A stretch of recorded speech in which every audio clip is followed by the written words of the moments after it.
Hello everyone. Good evening everyone. I am Mohammad Zaid and it is my absolute pleasure to welcome you all to today's CSPS book discussion. This is a special occasion not only because we are engaging with a deeply thought-provoking book, Daring to Swim Against the Tide by Dr. Madhurima Dasgupta, but also because this is my first event as online as the program officer at the CSPS. I am honored to be a part of this incredible space that is dedicated to fostering critical conversation, mentoring scholars, and democratizing knowledge. I look forward to working closely with the team and with all of you in shaping meaningful discussions that challenge perspective and inspire change. Before we begin our discussion, allow me to introduce our discussed panelist, Dr. Madhurima Dasgupta, the author of Daring to Swim Against the Tide. Dr. Dasgupta brings forth compelling narratives of resilience, transformation, shedding light on personal and collective struggles that redefine our understanding of courage and change. Her work speaks to the very essence of questioning norms and forging new paths. Tanisha Banerjee, chairing today's discussion, is Tanisha Banerjee, founder of Wave Publishing House, with a sharp editorial eye and a passion for powerful storytelling. Tanisha has been instrumental in bringing diverse and critical voices into mainstreaming publishing. We are truly grateful to have both of you with us, and we look forward to an insightful conversation. At CSPS, we are committed to expanding intellectual engagement beyond traditional academic spaces. Keeping that in mind, I am excited to introduce you to two new initiatives: CSPS Podcast, a brand new platform where we bring together scholars, researchers, and thought leaders for in-depth discussions on democracy, representation, and contemporary social issues. Our aim is to make critical knowledge more accessible and engaging for a wider audience. Stay tuned for our first episode. CSPS lecture series.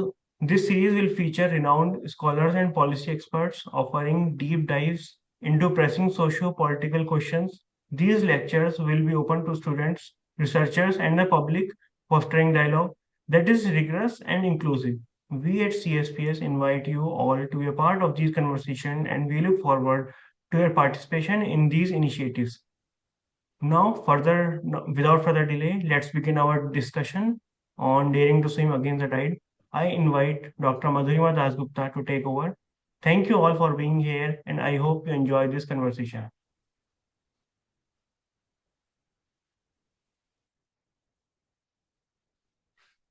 A very good afternoon to our respected speaker, the publisher of Wave Publishing House, Ms. Tanisha Banerjee.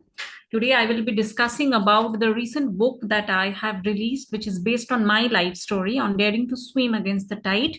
This book basically talks about the different kinds of challenges that I have faced, the struggles that I have faced while pursuing my PhD, my doctorate, which was rife with a lot of challenges, which I will be speaking about when Tanisha will ask me a few questions on it, followed by my mentors who helped me to guide throughout my journey, along with the challenges which I faced as a female sociologist, followed by some toxic relationship which I had during this journey, along with the importance of networking, which now I have started as a form of collaboration in academia and research, followed by my achievements.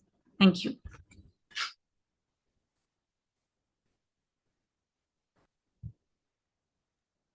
Yeah, hello. Good afternoon, everyone. So it's a pleasure to welcome you all to this exciting book discussion. And today we have the honor of diving deep into the book named Daring to Swim Against the Tide by Dr. Madhurima Dasgupta. So, as he has already briefed about Dr. Madhurima Dasgupta, who she is and how she has influenced others in the academia. So I will just go directly in the discussion. And as I have been your publisher, Ms. Dasgupta, I know that this book has been written based on your personal experiences, or in short, we can say it's an autobiography on your life. So, without further delay, I would like to ask you that basically what inspired you to write this particular book, and also what inspired you to title this one. Daring to Swim Against the Tide, because it's very catchy and it's very direct when it comes to the title. So, what inspired you to write this book? Thank you so much, ma'am, for the question. Mainly, this book, Daring to Swim Against the Tide, since I have been subjected to a lot of challenges since the time I have started studying sociology from my school, from my 11th standards in school, where I always wanted to pursue a career in sociology. But since this entire journey of studying and then finally becoming a teacher and professor teaching sociology to my students has been completely full of challenges, and it was a tumultuous journey, I would say, because I did not receive so much support from my family except my late mother. And also because this subject, sociology, though now it is not so new, but when I started studying it in the year 2007, it was quite a new subject. It did not have so many job prospects as well. So that is why, and that too in a family where, there was so much emphasis on studying science and commerce, but not humanities. And I'm the only one, being the stereotype breaker in the family, to pursue that to PhD in a subject like sociology, which is very new. That is why I thought that I would be swimming against the tide. I will try to pursue my dream against the stereotypification in the society, which always focuses more on science subjects or maybe on other humanities subjects like English, history, but not so much on sociology. That too on sociology of gender. Yeah, thank you so much for your answer. And I think it all well described, like it's well explained that what inspired you to come in this particular field. So my next question to you would be like, what were the key challenges you faced while pursuing a career in sociology? Since you have already replied some of it, but we want some more elaborate insight from your journey. Yes, the first and the major challenge, as I said, when I decided to study sociology in my 11th standard. So the first kind of challenge, it came from my family, from one of my guardian. So it was mainly because of the support of my mother that I could pursue sociology. So there has been various different kinds of challenges in different phases. Firstly, in the school, I faced challenge from my guardian, who did not allow me to pursue a career in humanities especially. So after that, when I stepped into my graduation, I did my sociology honors from Rani Billa Girls College under Calcutta University. There also I faced a lot of challenge in case of getting good marks, because as we all know that Calcutta University has not is I'm not telling bad anything about it, but it does not give so much of marks and so much of weightage to people in humanities as well.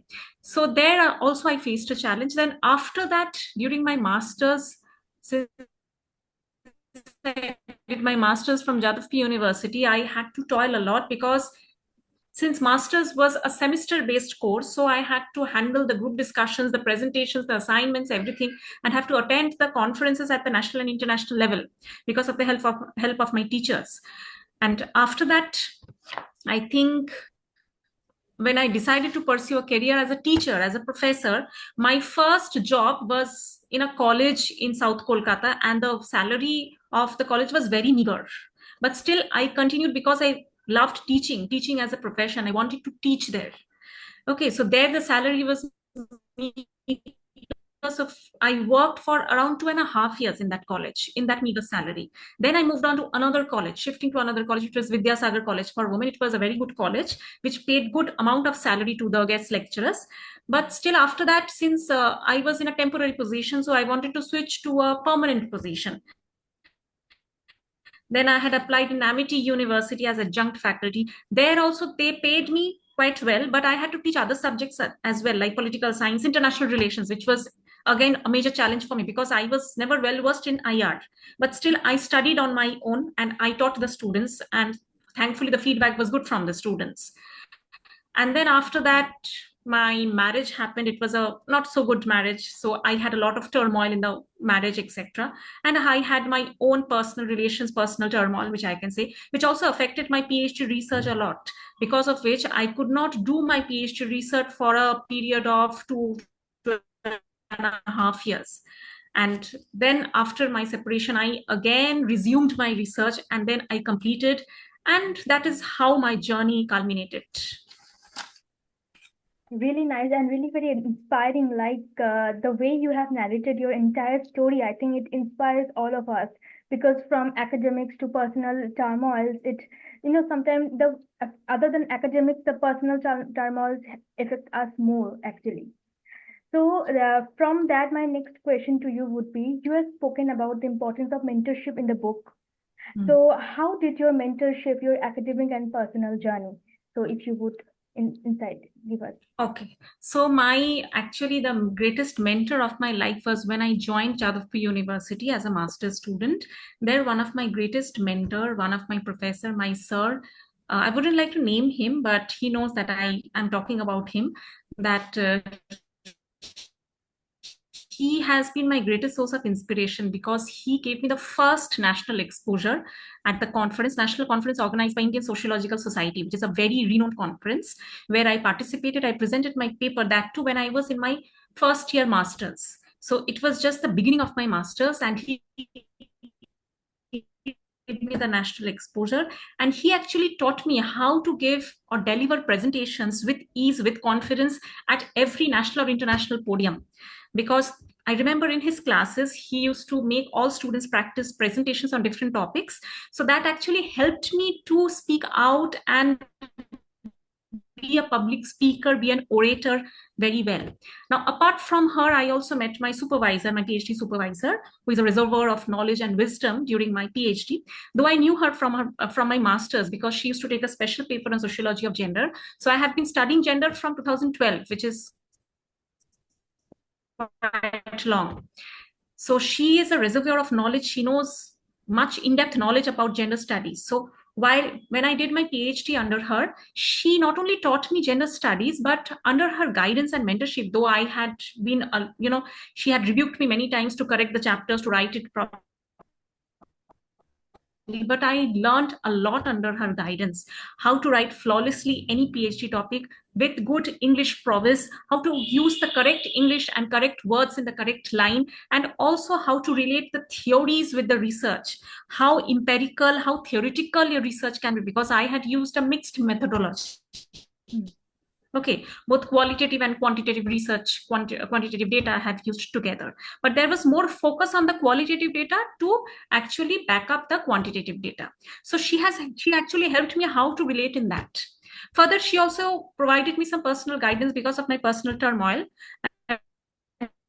She had this belief and faith that I will be able to complete my PhD with finesse and with ease. This is followed by when I joined Adams University as full-time assistant professor. There I met my erstwhile head of the department. She has also been a great inspiring figure for me because I learned how to manage the department, different administrative responsibilities, academic responsibilities, how to compile the reports and all, but at the same time, how to remain patient and how to have your limit of endurance, which is most important. This I learned mainly from her. I'm sincerely grateful to her for teaching me all these tasks, because after her, I became the head of the department.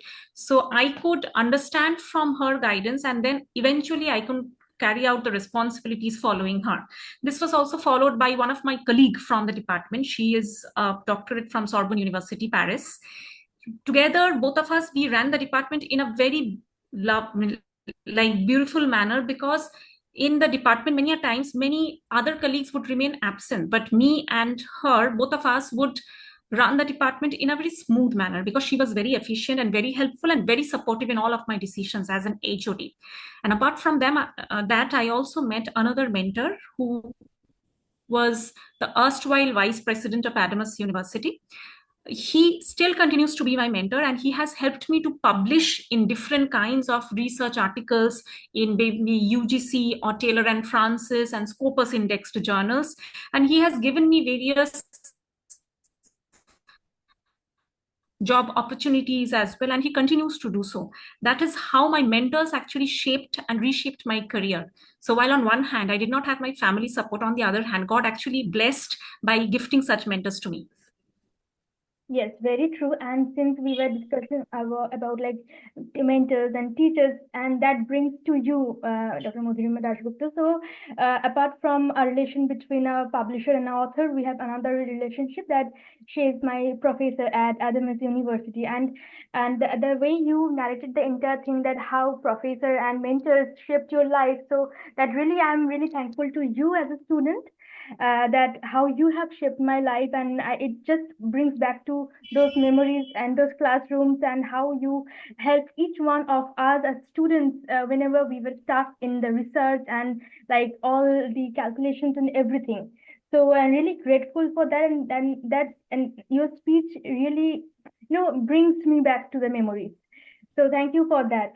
And since I have your book in front of me, basically, and this I hope everyone can see the book. Yes, yes. Yeah. So in the book, you have also mentioned that your PhD, it was not so smooth. It was around 8.5 years, almost 9 years. So, like, how did it affect your life? Because, doing something continuously for 8.5 years is not easy. So, how did you mold yourself? How did you inspire yourself to work daily on the same thing? So, we would like to know that. Yes, as you know, that PhD, that means it's the highest academic degree that any university offers to any scholar. So I think it's a degree which is full of resilience, which is full of strength, courage. But at the same time, it is also full of a lot of challenges as well as pessimism as well. Because when I got enrolled into my PhD, it was in the year 2014. Okay, so after that, I was engaged as a guest lecturer in two colleges. So managing both the job as well as the research was indeed a hard task. I was in a state of dilemma because many a times I gave a second thought that what would I do? Shall I leave my job or my research? Okay, but I was not able to leave my job because I had to fund myself as well. Okay, so that is why I tried to strike a balance between the two. But at the same time, while doing my PhD, I also qualified my NET examination, National Eligibility Test. Okay, in my fifth attempt. I appeared for 4 times, but in my fifth attempt, I could qualify it. But also, I was doing all together, doing my job and my research and preparing for NET examination. Okay, so it was a major challenge. And to couple that, an icing on the cake was that I had a very tumultuous marriage which did not last for a long time. So that was a very tumultuous and a toxic journey, I would say, which affected my life, because of which I said that my 2.5 years got wasted. I couldn't concentrate on my research or anything for more than 2 years. Then after that, when I got separated and I resumed my research, then the research got fulfilled. But again, because of the COVID was another major challenge to all of us, I think. To the same for me also. So during COVID, I could not focus more on the research because hope you know that I was also had a lot of responsibilities, huge responsibilities of managing the department, doing all the administrative tasks, most importantly, along with the academic ones. So managing everything together delayed my research to a large extent, along with COVID-19 pandemic. Then finally, I think in 2022, I qualified my pre-submission and I submitted my thesis. And in 2023, I was awarded my PhD. So that is how, the entire journey went. And also because I was in a government university. So hope you know that in a government university, it takes a lot time as compared to a private university. So that is why it was quite prolonged. But yes, the entire process has been a learning process for me. As I said, I have learned a lot under the guidance of my supervisor, who always guided me academically a lot. Thank you. Truly inspiring. So, and I just want to understand that as a female sociologist, like I think that there should be like there might be some sort of distinguishing in that department and giving more privileges to male professors. That is very like common in academia. I hope you know that. So, like, what unique struggles did you encounter in academia being a female sociologist? Thank you for the question. I hope you know that sociology is a male dominated profession. Whenever I used to teach to my students, I always say that since I have specialized in sociology of gender, I have debunked the society. I can critically analyze and say that sociology is a male dominated profession. And there has been many such sociologists like Talcott Parsons and many others who have differentiated male and female roles. Male roles are as instrumental and female roles as expressive. So instrumental means being the bread earning member of the family, while expressive means being the emotionally dependent member of the family. So that is always socially constructed to be a man and a woman. So a man is always socially constructed or expected to abide by the heteronormative standards of masculinity. So that means he should be very physically strong, rough and tough, physical, financially independent. While on the other hand, women are socially constructed to be very soft, docile, submissive. Social construction takes place. Okay, so since this social construction takes place, so this has also affected those who have pursued a career in sociology as well. So being a male dominated profession, so it is because of the efforts of the feminist movement or feminism that they have worked hard a lot to make this profession egalitarian, so that there is equal rights for both male and female. So if I talk about my challenges as a female sociologist, as I said, I did not receive much support from one of the male family member of my family. So again, you can understand how patriarchy is trying to influence. Followed by that, I belong to a patriarchal family where there was different kinds of disciplinary techniques and practices used. Like if you since I have used the theories of parenting or the parenting styles in my PhD thesis, I also referred in the book about the authoritarian style, where the eldest male member in the family, he used authoritarian parenting style by giving me different time bound restrictions, spatial restrictions, when to come back home, when to go outside, basically because he was concerned about the risk society. Okay, this risk society is basically a concept by Ulrich Beck, another famous sociologist, I would say.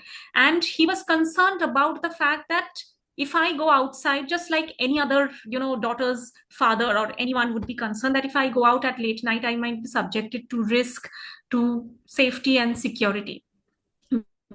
Basically, it was a good risk for him, but it was a bad risk for me because I was a teenager and I used to think that they are trying to intrude into my personal space. Okay, so these are certain challenges which I faced. And then also while studying these concepts and these theories, it has become a challenge many a time, because many of my relatives, also many of my family members, they did not support me. They were always like, why are you studying a subject like sociology? What kind of career prospects does it have? Do you have a proper secured future after studying this? So these kind of challenges I faced from my family. Okay, as a female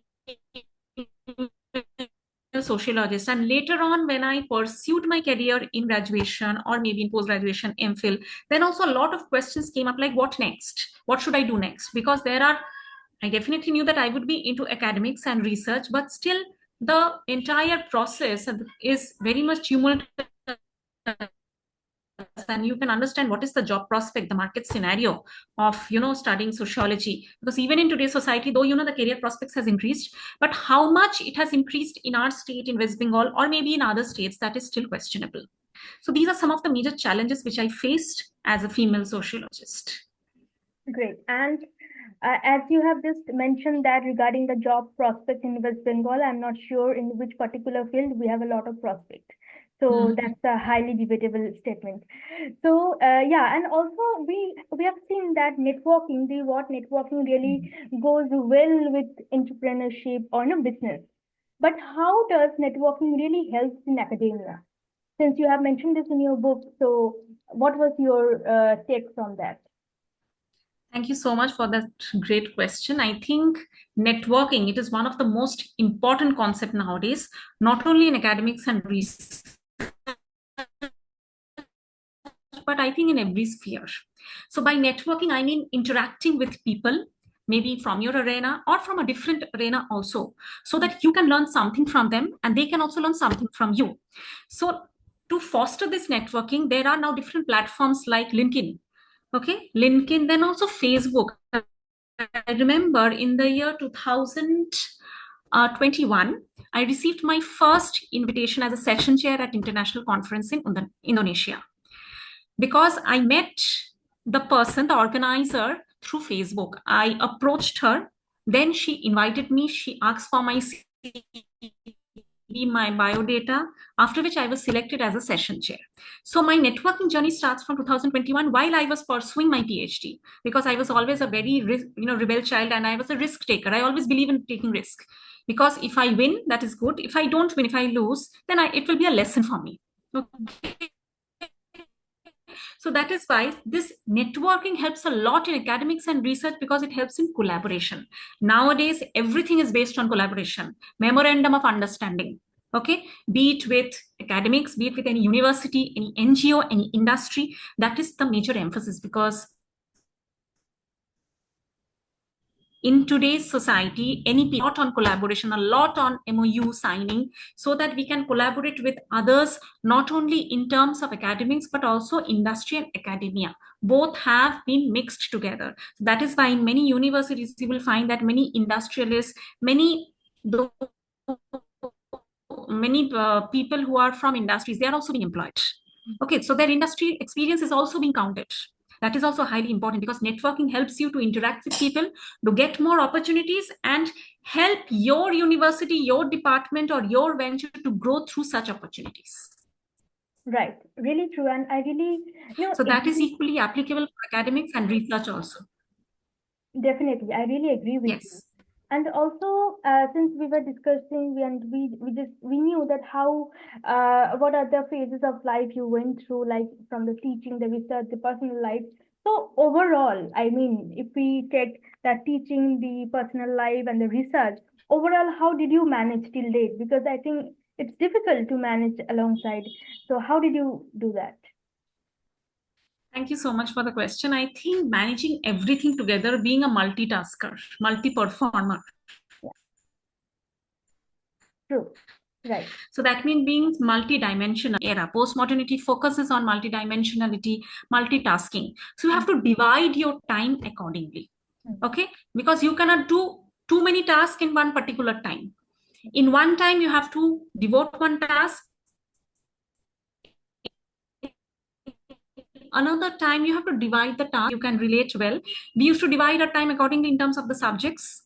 The same goes for here also. I remember when I was preparing for my NET examination, I had my PhD research as well as I was doing my job, but still I divided my time. I remember one of my seniors from Jadavpur University, she told me that every day go to your home, devote 1 hour time for your NET examination preparation. So if you divide your time, everything and anything is possible. And I think networking is nowadays at the fingertips, because we can manage social media through our phone also. So LinkedIn or Facebook, anything can be managed through our phone. Strangers. And we have to know that despite what happens, opportunities are very, very important to grow and foster one's career growth. Okay, so that is how you have to divide your time. And also you have to be brave. You have to be a risk taker. You need not be always very afraid of everything. As I said, if you're a risk taker, even if you fail, it will be a lesson for you. So division of your time, being a risk taker, and being resilient. You have to be extremely resilient and focused. If you're focused that you want something to happen and you want to complete such task, you need to have a clear set of goals. So if you have all of these, then only I think you can manage everything in a very proper manner. Thank you. Yeah, true. And also, I just want to ask you, like, there are a lot of students who like the subject sociology in class 11 and 12, and they might, will to pursue this particular subject as their higher studies. So what would you suggest them, and how would you guide them so that they can take up the subject sociology and also excel in their life? Thank you for great question. I think this means after studying sociology, when they are studying sociology, they need to be completely focused into the subject. Okay, they need to know, critically analyze the society, the different social relationships that is going on, be it family relations or any social relation. They need to observe well, because to be a sociologist, you need to be a very good observer. Yeah. Okay, so if you observe well, you're a very good sociologist. Further, not only that, you can also be a very good sociologist, because sociology is not only limited to a career in academics and research. That is completely wrong. It's a myth. Now, the job prospects of sociology is varied. It is myriad. After studying sociology, you can join schools or college, which is quite stereotypical. Then you can be an urban planner. Urban planning has to do with planning and restructuring, reorganizations of towns and cities. There are many welfare departments, committees, which actually appoint the sociologists. Then you can also be a social welfare officer. You can join any NGO and work as the NGO activists. You can also be a human rights activist, and because there are many NGOs who works on human rights. Then you can also be a corporate social responsibility officer. Very, very important nowadays. Many corporations, they actually they recruit sociologists as corporate social responsibility managers, who can understand the human resource, the HR management very well, properly, especially the public relations. You can also be a social media manager. You can tackle the social media, understand how the social media is being managed and is being structured and how it is organized. So these are some of the various prospects after studying sociology, I think, as a student. And you need to be very focused what you want to study, because just after studying sociology, you can be a teacher or professor. That is also a myth. For those who do not want to be a teacher or professor, these are some of the other alternative arenas which you can join. You can be a community development officer and work in NGOs. Maybe the first NGO where you join, you will not be very well paid, but you need to be experienced. You get into a NGO, you take good experience, and then you join renowned NGOs like CRY, like HOPE, like CINI, like Akanksha. These are very renowned NGOs.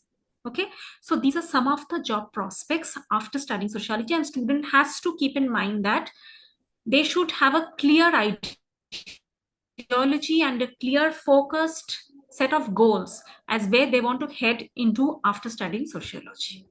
Thank you. Thank you so much for giving us all the elaborate answers and to mention what are the various dimensions as professions in sociology. And also, I just want to ask you that apart from West Bengal, which are the other states or cities there are good prospect in sociology, and not only in India but also outside India? Like, what are the countries or like where the scope for sociology students are better than India? So, yes, if you know. Hope you know that when you studied sociology in your graduation, that where did sociology emerge? It emerged in Europe, okay? Basically in France, Rome, Italy. So sociology is mostly, it has high prospects in European countries. Also the country from where I'm pursuing my postdoctoral research, Finland, it is also a European country, and also pursuing on sociology of gender, on LGBTQ community. Okay, so from abroad, it is mainly the European countries, but now it is also dispersing into other Asian countries like Sri Lanka, where presently I am the head of the Department of Gender Studies at Ashadi Wisdom Campus, Sri Lanka. And if you talk about India, I think the oldest department in India is the Bombay University, Department of Sociology. It was the first department which started in Bombay University. Then you have Lucknow University, which is also quite renowned because many stalwarts like, D.N. Mazumdar, they also taught in those universities, Radha Kamal Mukherjee. Again, you have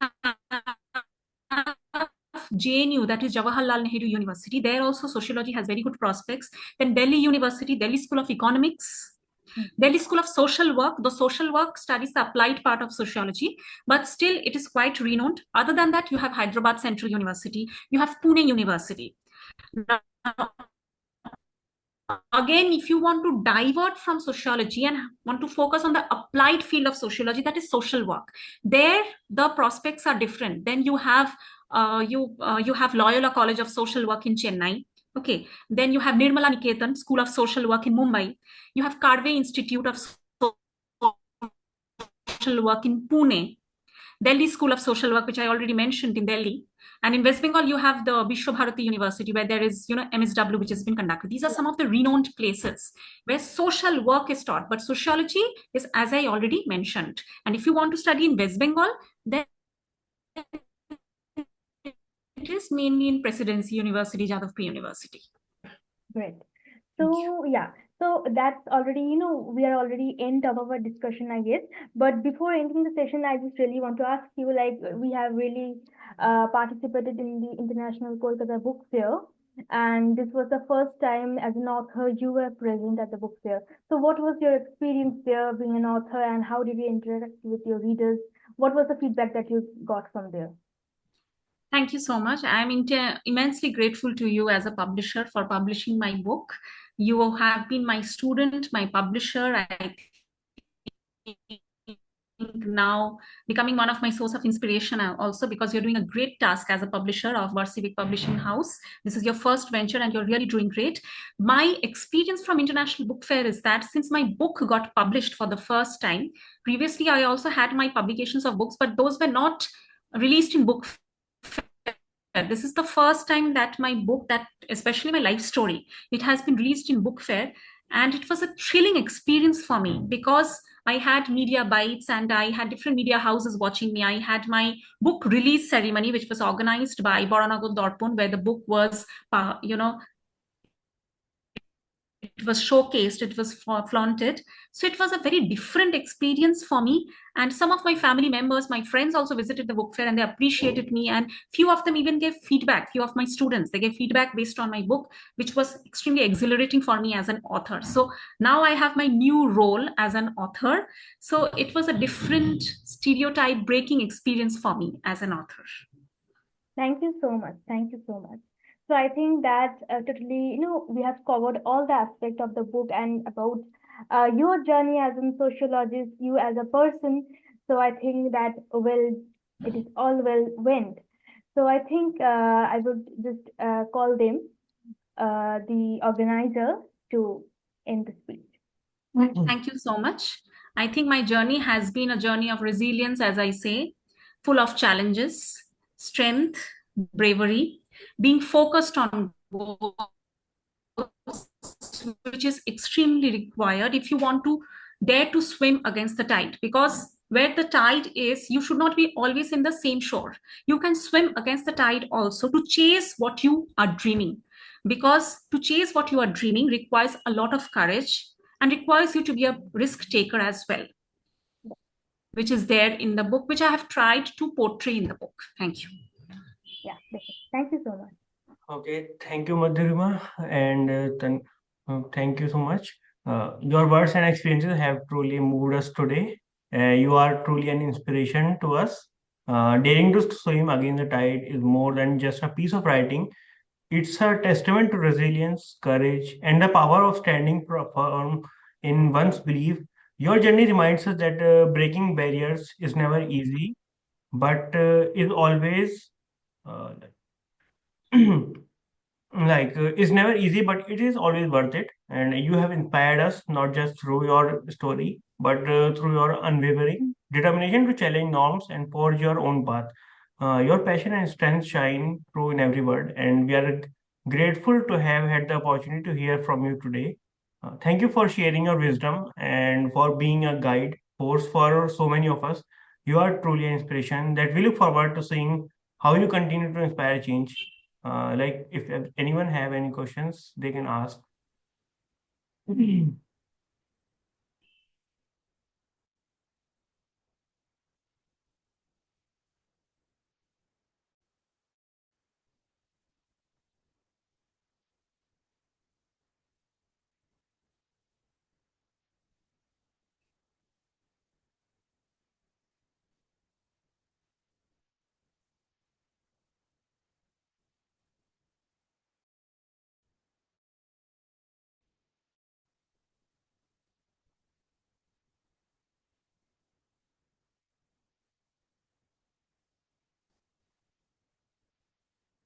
If someone have put a question in the chat, CSR officer, committee level 5 companies hire C.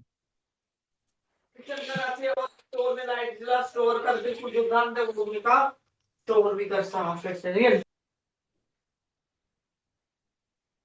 I think it's not related to the book. Yeah, I think it's not related to the book. Hello, hi. My name is Dave. Hi, can you hear me? Yes, we can hear you. So I have a question. To Madhurima ma'am actually. So this CSR you mentioned, right? The Hmm. CSR people mostly they are from the CMMI level 5 companies. They are mandated by the government of India for having CSRs, right? So just only some certain few companies. It's a handful, I guess. So what Very few, about the yes. very few? So what about the other like small MSMEs or let's say who are the backbone of the economy of India? Because I'm a very staunch capitalist and I believe in that. So if let's say what could be the next steps for like if you are designing a policy or maybe consulting the government of India to have CSR mandatory for these MSMEs or SMEs, right? Who are at least getting their 500 CR right now. The bracket of tax bracket is of ROI of 500 CR they have mentioned. So we can do that. Is that something that someone will have to do it, or is it coming? Is it inevitable? So that more CSRs are there and more job opportunities for sociology people coming in. Yeah, I think the main problem lies with the policy implementation. Those who are implementing policies, they need to appoint people, those who are from diverse backgrounds, which is most important, which is missing in our country, I would say. Though we talk about gender equality and diversity, so and so, actual meaning of diversity is missing. That is why there is always, like inequality in terms of recruitment, in terms of anything. So I think this policy implementation should include all kinds of gender, or should include people from different professions, different subjects as well, and then provide certain training to those who are not well versed with this CSR prospect. So if proper training is to be provided from those, for those people who are coming from different subjects, I think this can be implemented at the policy level.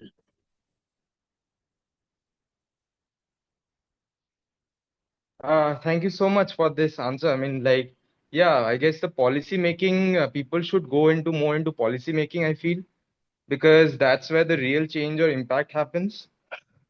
And Yes, the very present true. government is doing, but I'm not sure, like, to be very unprofessional on this part, I'm not sure how much time it's needed to actually keep up with the change or have a proper impact, right? Hmm. That is very true. Yeah.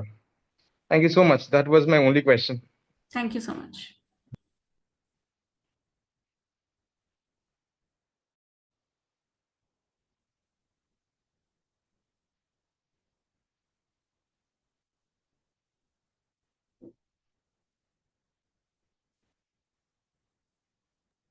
Okay, Dr. Madhurima ma'am, that's it from our side. Thank you for being a part of this enriching dialogue. We look forward to continuing such critical engagements in the future. Uh, yeah, thank you so much for joining. Thank you so much, sir. Hope I will get the recording of this entire Yes, session. yes, definitely. We will send you the recording. Okay. Thank you so much.